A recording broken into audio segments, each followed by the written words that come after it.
旅行遇见建筑。 Voyage monumental dans les murs du passé autoritaire, présenté par Ronald Cao Qinrong, citoyen féru d'histoire des droits de l'homme de Taïwan.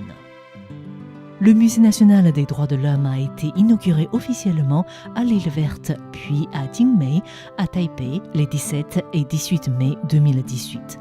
La présidente de la République Tsai Ing-wen s'est rendue sur l'île Verte, tandis que le Premier ministre William Lai a pris part à l'inauguration à Jingmei. La présence des responsables politiques est hautement symbolique. Ces deux parcs entrent déjà dans leur 18e et 12e année, alors que leur existence n'est pas forcément connue des Taïwanais. L'appellation officielle actuelle du parc à l'île Verte est le parc commémoratif de l'île Verte du Musée national des droits de l'homme. Concernant le parc de l'île Verte, en réalité, dès 1999, certains défenseurs des droits de l'homme comme Boyan avaient soulevé l'idée d'ériger un monument commémoratif sur l'île Verte.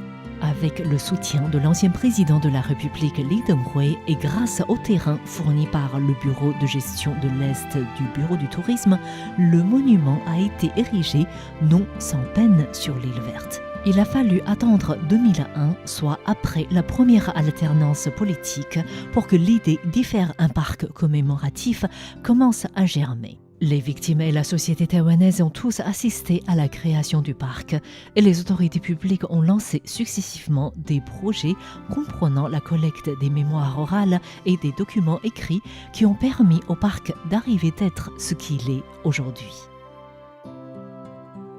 Aujourd'hui, l'île Verte est un site touristique particulier. La saison touristique va de juin à septembre.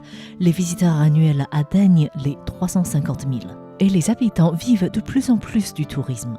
Beaucoup de touristes viennent de l'île principale de Taïwan et beaucoup d'étrangers viennent aussi pour les belles plages et découvrent la sombre histoire de la prison.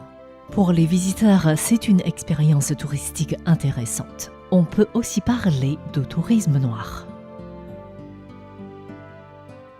À propos de l'ancienne prison de l'île Verte, elle servait d'abord pour les marginaux de l'époque japonaise, puis pour les prisonniers politiques après l'arrivée du Kuomintang.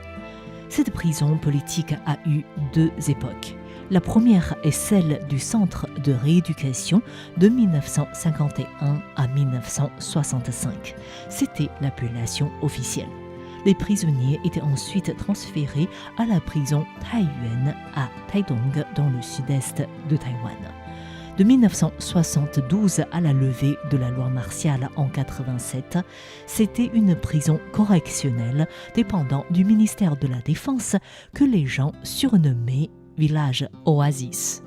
Autrefois, l'île Verte était surnommée l'île brûlée. Ce nom vient de l'appellation de la région administrative pendant l'époque japonaise.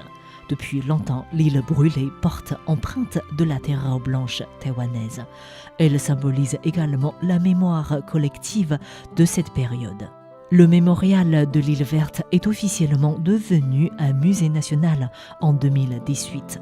Il doit rassembler davantage de documents écrits pour permettre aux visiteurs de mieux connaître l'histoire de la terreur blanche de Taïwan. Enfin, l'île est également intéressante pour sa biodiversité. Tout cela constitue un tout nouvel avenir pour l'île Verte.